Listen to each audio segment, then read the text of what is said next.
Hey everybody, Cindy here, and today I wanted to talk to you about one of the secrets to my happiness and my success. People have asked me several times, how have you created this life? You seem so happy.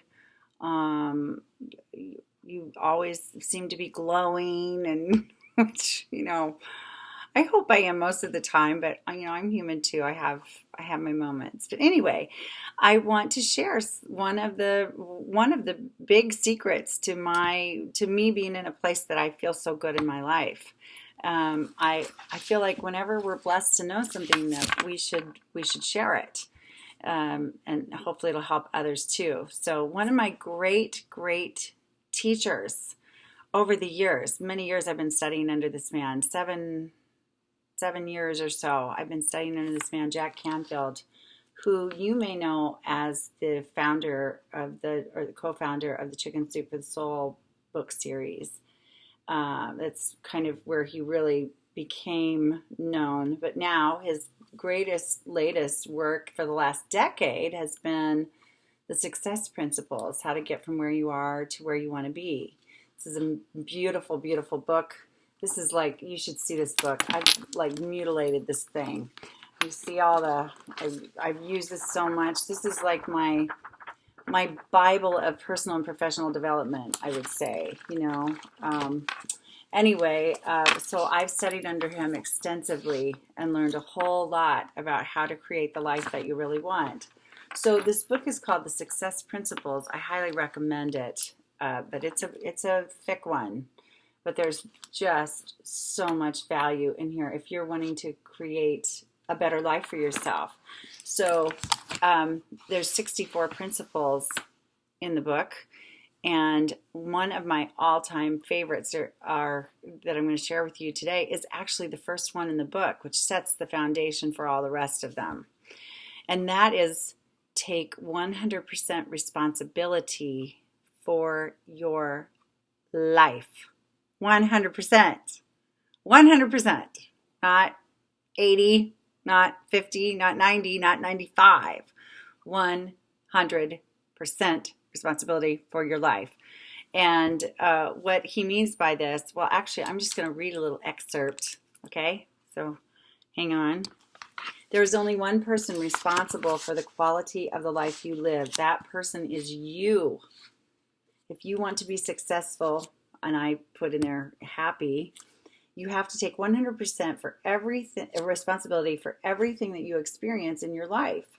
This includes the level of your achievements, the results you produce, the quality of your relationships, the state of your health and physical fitness, your income, your debts, your feelings, your thoughts, everything. Everything. Okay? So people sometimes go, well, if a tornado hits my house and blows it down, was I responsible for that?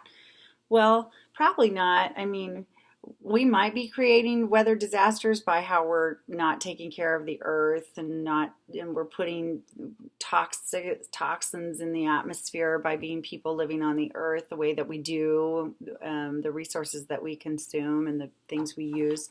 So we might be doing something to contribute to weather disasters. I don't know.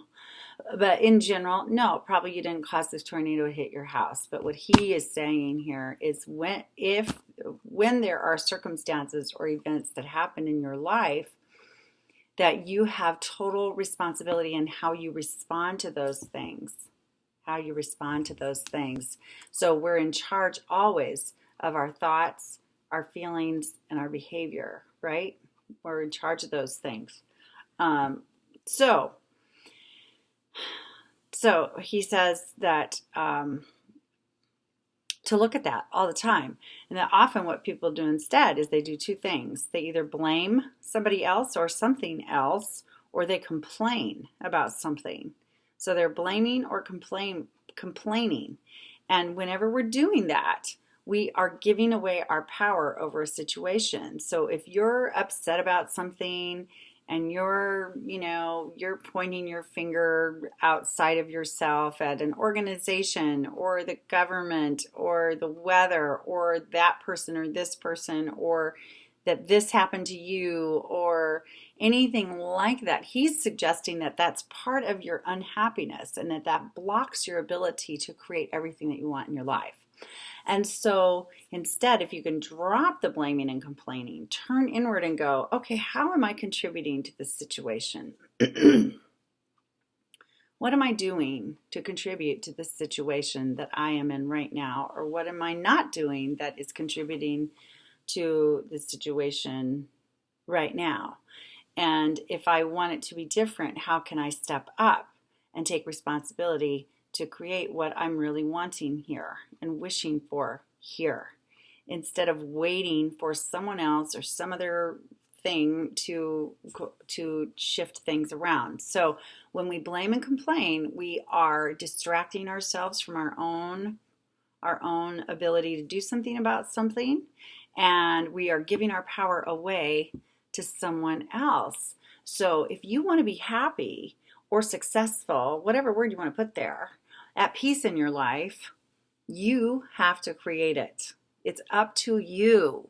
You know, a lot of people say, well, I'll be happy when I get another job, or when I finally find someone to share my life with, or when I have $100,000 extra dollars, or when, and then they're just waiting and waiting and waiting for the when that's not going to come unless they create it. Okay, so I hope you can hear what I'm saying. An example that Jack gives in the book, to put this more in a tangible thing for you, is the earthquake that happened in 1994 in California. CNN or somebody was interviewing drivers who were stuck in traffic waiting to get to work because a bridge was out or a highway or all kinds of, I don't know, somehow the traffic situation was even worse than it usually is. And so he interviewed one driver, and the driver was complaining, you know, and he was like, I can't believe what a rat race this is. And, you know, I've been sitting here for hours, and I'm hungry, and I'm tired, and, you know, I'm going to get in trouble because I'm late for work, and, you know, on and on and on and on and on. Just really angry and negative about the circumstance, which was the earthquake and the road conditions. Then he went to the next driver behind him, and that driver was sitting there and saying, I'm doing just fine. My car is full of gas. I made sure I had it full of gas this morning, knowing we might have delays. I have food in here with me. I have my coffee. I also packed my Spanish CDs or tapes, he said at that time, to help, because I'm learning how to speak Spanish, so I can be listening and studying Spanish while I'm sitting here. And I got up at 5:30 this morning and left to come to work. And so whenever I get there, I surely my boss can understand, you know, that I couldn't have expected too much more of myself than making that effort. And so the one gentleman was out of control, upset, blaming, complaining, you know, just, and he was miserable. He was having a miserable experience. And the other driver had set himself up for success. He had made the best out of a difficult situation, and he was content. He was peaceful in that circumstance. So that's what we're talking about here, about taking 100% responsibility for your life. Both gentlemen were in the same logistic circumstances: roadblocks, thick traffic, huge delays from an earthquake. But they were having two completely different life experiences based on how they handled it. So that's my approach to life, is most of the time, I hope, when I'm on my game, I am taking responsibility for what's going well in my life and for what I don't feel good about, and going, okay, what do I need to do? What am I not doing or doing that is contributing to these circumstances that I don't like? And going, what do I need to shift in my own life to create what I really, really want? And so I'm blessed to know this. And this is part of how I've helped myself shift my life so much in the last 5 years. I mean, I've changed my life dramatically in the last 5 years and had such an amazing journey in that process. And so, and I mean, I was happy in many areas of my life before, but also was carrying some very, very heavy burdens. And so I had to really instead of waiting for someone to turn my life around in the ways that were very dark and unhappy, I took the bull by the horns and said, okay, I'm done waiting for my marriage to get better, for example. I'm done waiting for my spouse at the time to change or hear me or do something different that I felt would lead us to a happier, healthier existence. And I finally stopped banging my head on that door and said, okay, then I guess I'm going to have to get divorced to create what I want, and that's what I did. So that was one big piece of it, but there have been many others: traveling, moving, quitting a job, starting a business. I mean, anyway, and now I'm working very diligently to create my body how I want it to be.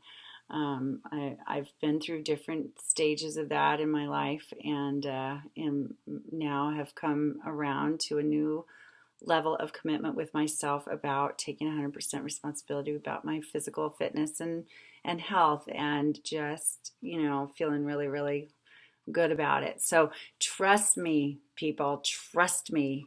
If you look at your life and go, hey, I am in charge, I am the CEO of my life, and I don't have to let any certain circumstance, situation, another person, anything take away or keep me from creating what I really want, because I'm in charge and I can do anything, then you will feel better.